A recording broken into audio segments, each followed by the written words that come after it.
আসসালামু আলাইকুম রহমতুল্লাহ। প্রিয় শিক্ষার্থীবৃন্দ, পাঁচশোর উচ্চ বিদ্যালয় কর্তৃক আয়োজিত অনলাইন ক্লাসে তোমাদের সকলকে স্বাগতম। আমি মোহাম্মদ আক্তার হোসাইন, সহকারী শিক্ষক ইংরেজি, পাঁচশোর উচ্চ বিদ্যালয় শিবচর মাদারী। আজকে তোমরা বুঝতেই পেরেছ যে আমি কোন বিষয়টা নিয়ে আলোচনা করতে চাচ্ছি। আমি অষ্টম শ্রেণীর ইংরেজি দ্বিতীয় পত্রের ইংরেজি সেকেন্ড পার্টের passage narration with yes no এই বিষয়টা নিয়ে আমি কথা বলতে চাচ্ছি। অর্থাৎ একটা প্যাসেজ নারেশনের মধ্যে যদি ইয়েস থাকে এবং নো থাকে তাহলে আমরা সেটাকে কিভাবে সলিউশন করব, শুধু ইয়েস থাকলে কিভাবে করতে হবে এবং শুধু নো থাকলে সেটাকে আমরা কিভাবে সলিউশন করব। হ্যাঁ, আবার ইয়েসের পরে যদি কিছু থাকে তাহলে সেটাকে আমরা কিভাবে করব এবং নো এর পরে যদি কিছু থাকে তাহলে সেটাকে আমরা কিভাবে সলিউশন করব, সেই বিষয়টা নিয়ে আজকে আমি তোমাদের সাথে কথা বলবো ইনশাআল্লাহ। আশা রাখি তোমরা সবাই মনোযোগ সহকারে এই বিষয়টা দেখলে তোমরা পারবা, এবং অষ্টম শ্রেণীর জন্য এটা যথেষ্ট ইম্পর্ট্যান্ট। যে এখানে দেখা যায় যে ইয়েস এবং নো দিয়া আমাদের প্রতি পরীক্ষায় প্যাসেজগুলো থাকে, সেখানে ইয়েস নোই বেশি আমরা দেখতে পাই। সো এটা so much important for there my students. দেখো আমি এখানে লিখে রেখেছি passage narration with yes no. প্রথমে সাবজেক্ট, রিপোর্টিং ভার্ব, অবজেক্টটা তো থাকবেই। তারপরে শুধু ইয়েস থাকলে কিভাবে করা হয়, শুধু ইয়েস থাকলে আমরা সেটাকে কিভাবে করব। Subject plus reporting verb plus object থাকার পর নো থাকলে আমরা কিভাবে করব। Subject plus reporting verb plus object yes থাকার পরে ইয়েস প্লাস আরও কিছু এখানে থাকার পরে আমরা সেটাকে কিভাবে সম্পূর্ণ করব। আবার subject plus reporting verb object এটা নো প্লাস যদি আরও কিছু থাকে তাহলে সেটাকে আমরা কিভাবে সলিউশন করব। দেখো আমি এখানে লিখে রেখেছি যে subject plus reporting verb plus object যদি ইয়েস থাকে তাহলে আমরা শুধু অ্যাফার্মেটিভলি রিপ্লাইড দেব। শুধু অ্যাফার্মেটিভলি যদি শুধু ইয়েস থাকে তাহলে আমরা অ্যাফার্মেটিভলি রিপ্লাইড দেব। আবার রিপ্লাইড অ্যাফার্মেটিভলিও লেখা যায়, নো প্রবলেম। তুমি যদি ইচ্ছা করো যে রিপ্লাইড অ্যাফার্মেটিভলি লিখবা আর তাও তুমি লিখতে পারবা। আবার যদি নো থাকে তাহলে আমরা নেগেটিভলি রিপ্লাইড লিখব। আবার রিপ্লাইড নেগেটিভলিও লেখা যাবে, নো প্রবলেম।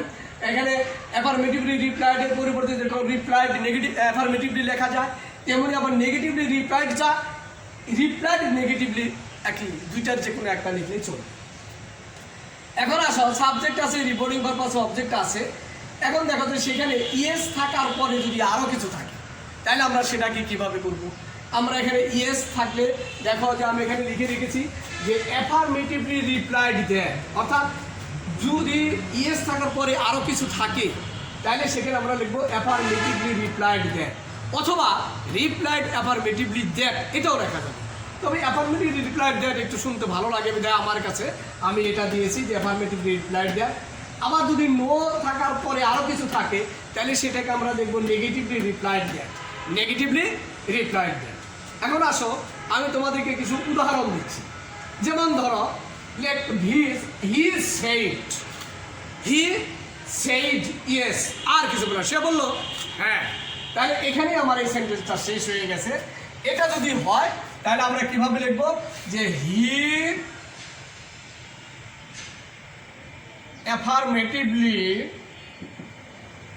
affirmatively replied, বাস এই যে হয়ে গেল অ্যাফার্মেটিভলি রিপ্লাইড।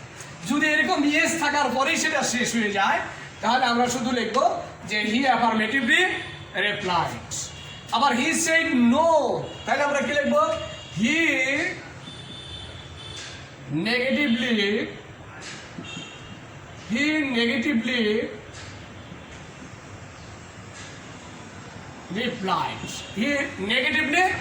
রিপ্লাইড। এখন আছো যে আমার এইভাবে আমি তোমাদেরকে দিলাম যে নো থাকার পরে অ্যাফার্মেটিভলি রিপ্লাইড, তারপরে এটা দিছি যে অ্যাফার্মেটিভলি replied that.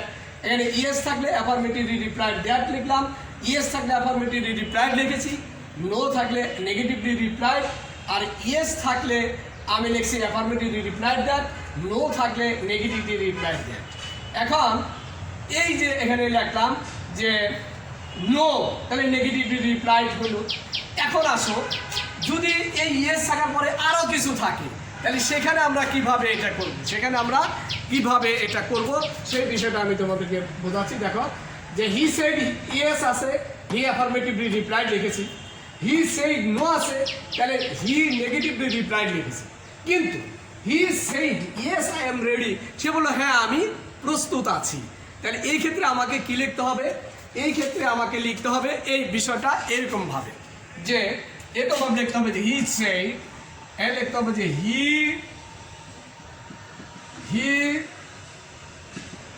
affirmatively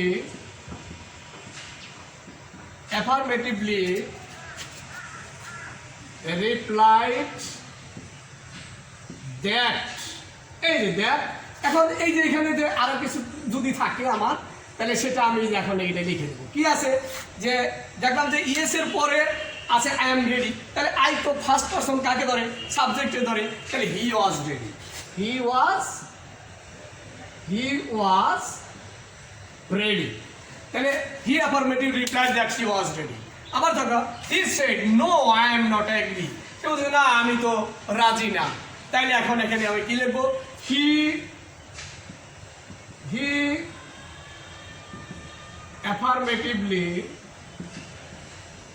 affirmatively sorry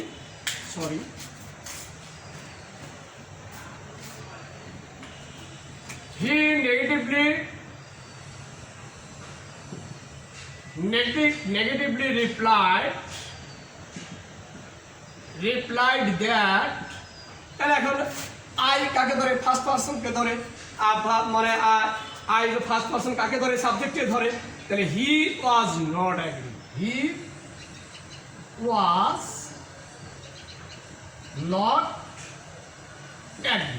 এভাবে আমাদেরকে যদি ইয়েস থাকে, শুধু ইয়েস থাকলে আমরা এভাবে করব যে যদি আমাদের সাবজেক্ট আছে, রিপোর্টিং ভার্ব আছে, অবজেক্ট আছে, এগুলো থাকার পরে যদি আমি দেখি যে শুধু আমাকে এখানে ইয়েস আছে, তাহলে ইয়েসের পরিবর্তে আমাকে লিখতে হবে হি অ্যাফার্মেটিভলি রিপ্লাইড, তাহলে হয়ে গেল না। হি সেড এর পরিবর্তে হি সেড আছে, ইয়েস যদি থাকে তাহলে আমরা লিখবো হি অ্যাফার্মেটিভলি রিপ্লাইড। হি সেড এর পরে যদি নো থাকে তাহলে আমরা লিখবো হি নেগেটিভলি রিপ্লাইড। আর যদি he said yes I am ready, দেখলাম যে ইয়েস এর পরে আরো কিছু আছে, তাহলে সেই ক্ষেত্রে আমাকে লিখতে হবে হি অ্যাফার্মেটিভলি রিপ্লাইড দ্যাট, তারপরে এটাকে আমার ন্যারেশন করে প্রয়োগ করতে। যখন আই এম রেডি, তাহলে এখানে লিখতে হবে আই তো ফার্স্ট পারসন কাকে ধরে? সাবজেক্টে ধরে। সাবজেক্ট কি? হি, তাই এখানে হি হবে যে he affirmative replied that he was ready. আবার he said no I am not agree, এটাকে কি হবে? He said I am not agree, এটা হবে he negatively replied that he was not agree. আশা করি বিষয়টা তোমরা এই ইয়েস এবং নো থাকলে কিভাবে করতে হবে এই বিষয়টা তোমরা বুঝতে পেরেছো। আমি পরবর্তী ক্লাসে আরও তোমাদের সাথে অন্য বিষয়গুলো নিয়ে একটু কথা বলবো বিস্তারিত। এই প্যাসেজ ন্যারেশনের আর যে অন্য বিষয়গুলো আছে এগুলা তোমরা আশা করি এগুলো তোমরা জানো। যে বিষয়গুলো নিয়ে একটু ক্রিটিক্যালি তোমরা ফেস করো, মানে কি হেজিটেশন ফেস করো যে কীভাবে এটাকে সলিউশন করা যায়, ইয়েস থাকলে কিভাবে করা হয়। আবার অনেকে দেখছি আমরা খাতায় যে ইয়েস থাকলে মানে যেটা ব্যবহার করে, ইয়েসের পরে আরও কিছু থাকলে সেই একই জিনিস ব্যবহার করে, কিন্তু আসলে একই জিনিস ব্যবহার করা যাবে না। যেখানে আমার ইয়েস আছে সেখানে শুধু অ্যাফার্মেটিভলি দ্যাট, আর যেখানে ইয়েসের পরে আরও কিছু কথাবার্তা থাকে সেখানে সেই বিষয়টাকে আমাকে অ্যাফার্মেটিভ রিপ্লাই দ্যাট দিয়ে তারপরে আমাকে অন্য কিছু করতে হবে। তো আশা রাখি তোমরা বিষয়টা বুঝতে পেরেছো যে passage narration with yes no.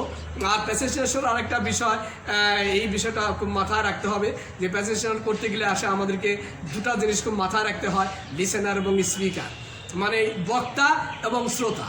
এই দুইটা জিনিসকে আমাদেরকে সুন্দরভাবে যদি আমরা নির্ণয় করতে পারি তাহলে যে কোনো প্যাসেজ ন্যারেশনটা আমাদের কাছে সলভ হয়ে যাবে, মানে ইজি হয়ে যাবে এবং সলভ করতে আমাদের খুব সহজ হবে। আমি আশা রাখি যে তোমরা বিষয়টা বুঝতে পেরেছো এবং পরবর্তী ক্লাসে আমি প্যাসেজ ন্যারেশনই আরও কিছু ক্রিটিক্যাল বিষয় আছে যে বিষয়গুলো নিয়ে আমি তোমাদের সামনে পরবর্তী ক্লাসে ইনশাল্লাহ কথা বলার চেষ্টা করব। আজকে আমি যা আলোচনা করলাম প্যাসেজ ন্যারেশনের ইয়েস নো নিয়ে, আশা করি এই বিষয়টা তোমরা বুঝতে পেরেছো এবং পরবর্তী ক্লাসে আবার তোমাদের সাথে আমার দেখা হবে এই প্যাসেজ ন্যারেশন নিয়েই এবং অন্য টপিকস নিয়ে, অন্য কোনো বিষয় নিয়ে যদি আসি সেই বিষয়টা নিয়ে আবার তোমাদের সাথে দেখা হবে। তোমরা সুস্থ থাকো, সুন্দর থাকো, তোমার বাড়িতে পড়াশোনা করো, নিয়মিত মাস্ক ব্যবহার করো এবং স্বাস্থ্যবিধিকে মেনে চলো। no more today. Thanks to all. See you again. Bye.